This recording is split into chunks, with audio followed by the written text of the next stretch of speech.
that the person who's receiving the compensation has the opportunity to buy a replacement property. Mr Chairman. The Honourable Dr Nick Smith. Mr Chairman, I'm happy to respond to some of the questions that have been put.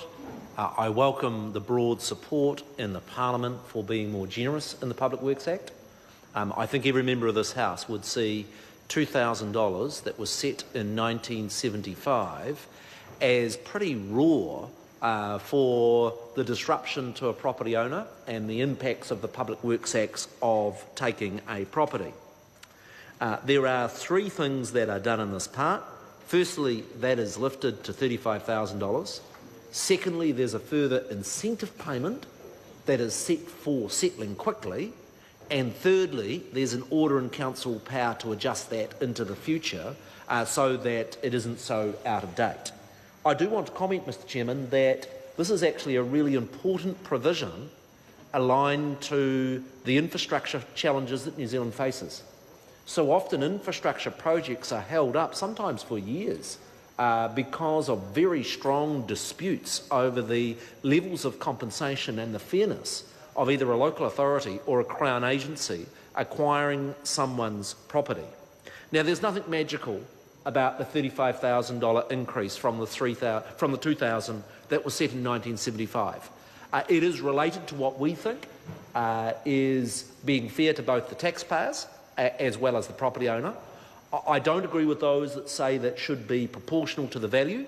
The impact of that would be that if someone's got a $2 million property, it's a lot more generous than if someone's got a $500,000 or $1 million property. And my view would be actually there's a disruption to the person's life as a consequence of compulsorily requiring them to sell their property and to move, and the actual cost of that disruption to their life is not much different, as in my view, as to whether a house is a house for that family. So I think a fixed sum is appropriate. I'm particularly enthusiastic, Mr Chairman, about there being a time incentive. I, like most members of this House, will have dealt with dozens of constituents that have been through the Public Works Act. I've seen people, for instance, on the new highway between Motueka and Mapua in the Nelson region, people that were involved in 10, 15 years of disputes, and in my view that was incredibly disruptive and stressful for their lives.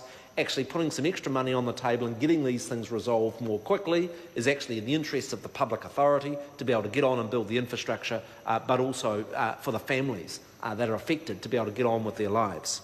Why do we hold the view that it's appropriate by order in council to adjust these amounts into the future is frankly because we don't want to be sitting here in 20 years' time thinking that the $50,000 that we've set today with the extra premiums for war, the increase and the timeframes, that at some time in future they equally become out of date. And so the order in council mechanism, the fact that Parliament has not looked at this since 1975 when I was in primary school, actually being able to have a mechanism to look at it more frequently through order in council makes good sense. In respect of the issue as to why it does not cover residential tenancies, the average period of residential tenancy in New Zealand is between 18 months and 2 years. It's interesting that a large number of the property settlements that are done through the Public Works Act have deferred settlements. And the reason for that, and deferred occupation, is because often the public agency needs the security that they've got a property that they can build a road, but actually by the time they get through all the other mechanisms, it's many years down the track when they actually acquire it, and often they lease it back to the tenant. So I don't think that case is strong. Mr Robertson asked for a broader review of the Public Works Act. I think there are some issues that are incredibly difficult, and it's no coincidence that the Public Works Act hasn't been touched for a long time. I believe in terms of the powers of this Parliament to take people's private property, as essential as it is, raises a whole lot of really difficult questions. Our government's not in a hurry to do so. We think this is a useful tweak. If other parties want to drive an earlier reform of that bill, that act.